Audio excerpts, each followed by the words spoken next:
how to use a slip lead the correct way. If you handle your dog on your left side, the part that comes from your hand has to be on top of the neck, see?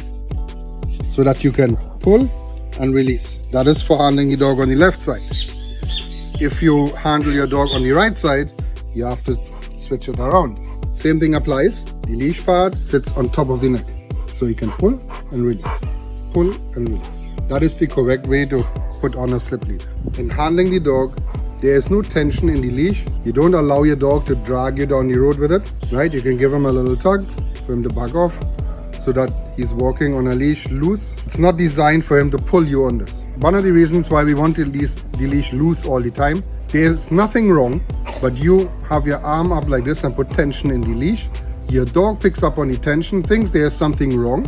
He doesn't know what it is, what you're tense about. So now he wants to get in front of you to protect you from whatever you're tense about, not knowing that there is nothing. It is just so happens that you put inadvertent tension in the leash. So you're causing your dog to pull unnecessarily. By the way, you can get this Mendota slip lead on our Amazon storefront at dogpoint.pet/shop now.